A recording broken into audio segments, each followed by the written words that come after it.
Several crucial states have yet to be called 24 hours after polls closed there. With the next president still undecided, the Trump campaign files suit in several states to stop the count. Plus, a changing landscape, what a Democratic majority and leadership around our county may mean going forward. ABC 10 News at 6 starts now. The 2020 presidential election is still up in the air, with President Trump filing lawsuits in 3 states. Early and mail-in ballots helped the upper Midwest to be called for Joe Biden in Michigan and Wisconsin. Crucial battlegrounds, Pennsylvania, North Carolina, and Georgia are yet to be called. Our ABC 10 News anchor Derek Stahl joins us from the Live Center with a look at the electoral map tonight. Derek. Well, we're expecting to get some more vote totals from 2 key states. The first being Arizona. Any moment now, 6 o'clock, we're expecting to get more vote totals out of Arizona, particularly out of Maricopa County. Right now, Joe Biden is leading by about 92,000 votes. ABC News is estimating that there are about 450,000 mail-in ballots still left to count out there. President Trump would need to win those mail-in ballots by about 21 points to flip the result. Right now, Biden in the lead. The other state we're looking at right now is Georgia. Donald Trump in the lead out there, but his lead has been shrinking all throughout the day. He was up 83,000 votes this afternoon. That dropped to 47,000 votes by this evening. It's now around 39,000 votes. It's because a lot of votes are coming in from the Atlanta suburbs, particularly Fulton County and DeKalb County. Fulton County is the place where they had that pipe burst yesterday, and it really slowed down the counting process. Now, one more state to mention real fast is Nevada. We do not expect any more results out of Nevada until early tomorrow morning. Right now, Joe Biden with about a 7,000 vote lead. Derek Stahl, ABC 10 News. Derek, thank you. The Trump campaign has filed lawsuits in several different states to stop the ballot counting. Our ABC 10 News reporter Adam Mercuzin spoke with legal experts about the arguments and joins us now with the chances this election could end up before the country's highest court. Adam. Yeah, and experts say they don't believe that the Supreme Court will stop the ballot counting. What they think could happen is potentially later on the Supreme Court could decide that particular types of ballots are invalid. Meanwhile, late this evening, another lawsuit filed, this one in Georgia. With ballots still being counted and several states undecided, the fight over results may move from the polls to the courts. The Trump campaign saying they filed lawsuits to stop ballot counting in Michigan and Pennsylvania. On Tuesday night, the president threatened to take the election battle to the Supreme Court. A day later, his campaign following through on that statement. Bernadette Myler is a constitutional law expert and professor of law at Stanford Law School. I think a lot of people hope the election would be more decisive so that it wouldn't come to this, but I think it's been on the horizon for a while. In Michigan, the Trump campaign saying they filed a lawsuit to stop ballot counting there, claiming the campaign hasn't been given meaningful access to some counting locations. The same arguments being made in Pennsylvania. The Trump campaign is also looking to intervene in a case regarding the state's mail-in ballot deadline. The case has actually gone before the Supreme Court twice, once when it was 4-4 and once when Barrett had just gotten onto the court. And in both cases, the court declined to stop the procedure of allowing for ballots to come for 3 days after Election Day. Now, they did sort of leave open the possibility that they might intervene later on. Can you remember a time since 2000 where there has been this big of a legal fight over a presidential election? No, there hasn't been. There hasn't been, absolutely. The court saying hand counts. 20 years ago, it took more than a month and a contentious court battle to decide the outcome of the election between Al Gore and George Bush. It was never intended to be precedent. But because I guess it took place in such a conspicuous way, people will lean on that, especially if we're in a situation where there are going to be, legal challenges. Craig Barkis is a professor of law at the University of San Diego.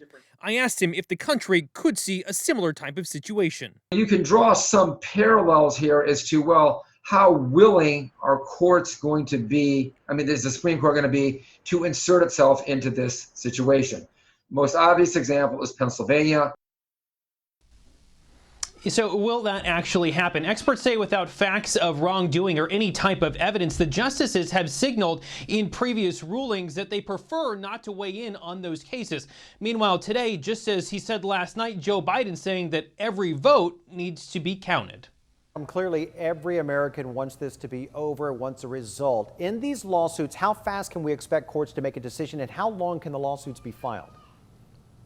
Well, the experts tell me that in the lower courts, you're going to see these decisions or these court cases come up either the same day or the very next day. As for how long they have to file them, well, that could go on for at least a little bit of time now. So that could go on into the December time. The campaigns have that time to challenge. They also have the time to appoint electors. So that happens in early December. That's kind of your first range of deadlines right there. Also, that time in January when a new president has to start a new term or the president has to start a new term, that's your ultimate deadline right there. We all need patience. Adam, thank you.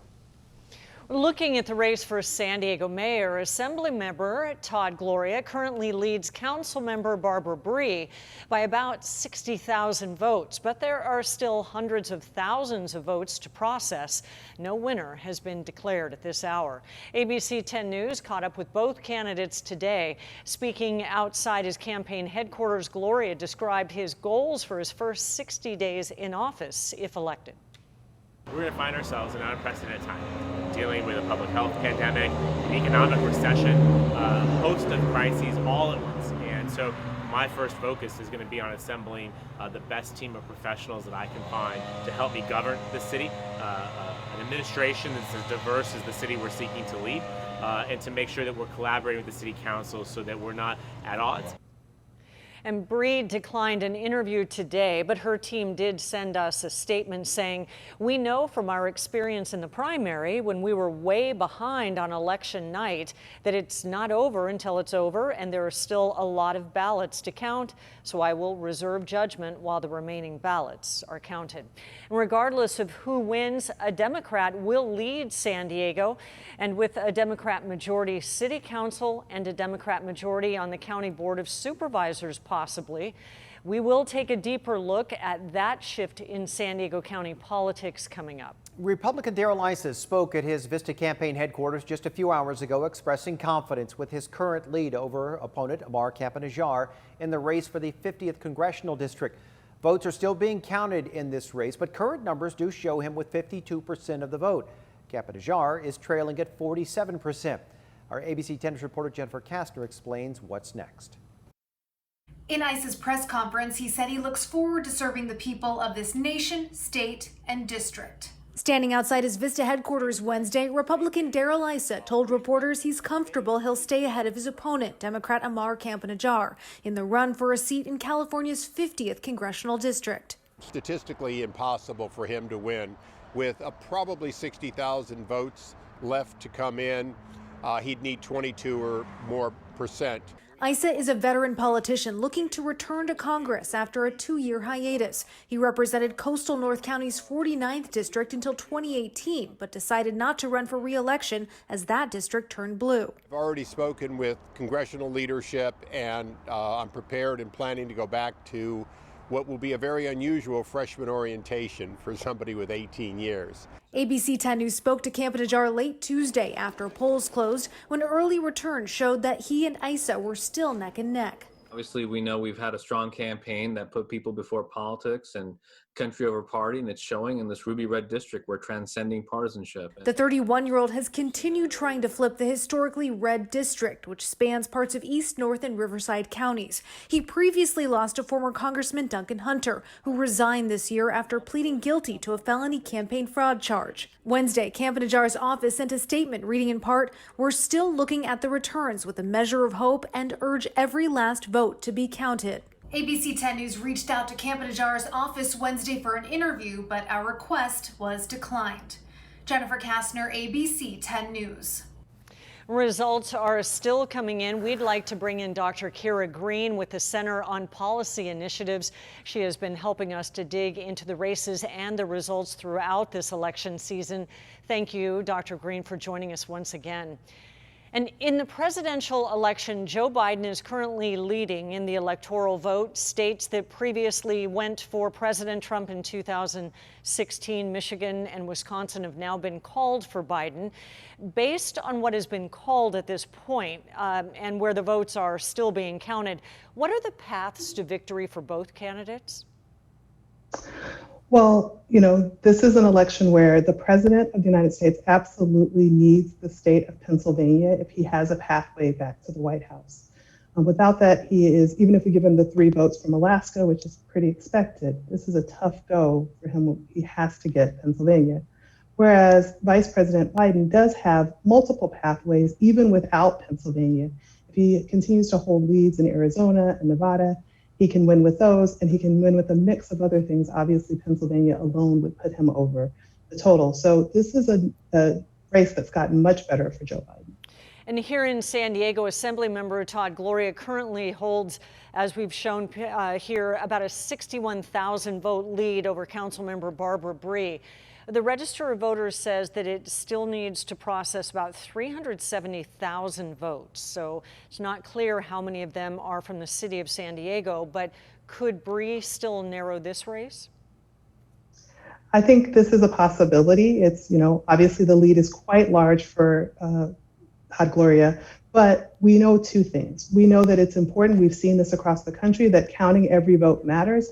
It's not just in these kinds of cases, we don't yet know what kinds of votes are going to come in out of this 370,000, and we'll get a sense of how the county is shifting as a whole and a clearer sense of what those votes are. The other thing is that Barbara Bree has a history. She won her council races by coming from behind. She's seen this happen in the primary. So there's a reason to look at her track record and say that's a possibility of a big comeback. Looking at the 50th congressional district, it is still competitive as well. The numbers closer to a poll that we conducted about a month ago rather than the most recent poll, which showed Republican Darrell Issa with a healthy lead, 11% at the time. So even if Camp-Najjar loses, is the 50th shifting to be a more competitive political battleground? I think that has to be something that we assume at this point. I mean, at the very least, Mark Camp-Najjar has shown a pathway for folks who are running as Democrats in this district. He's had strong showings both times. I will say, though, one of the things we should be careful of is that, obviously Duncan Hunter was a candidate on the edge, and Darrell Issa has represented this region many times, but in his last seat, he was somewhat unpopular towards the end. So there is a question about, there's an opening, but it is still competitive. And if we would like to see, in the future, we'd have to see what happens when you put 2 really strong candidates in this space. Right. Thank you for your help and expertise on all of these issues. Dr. Kira Green, we appreciate it.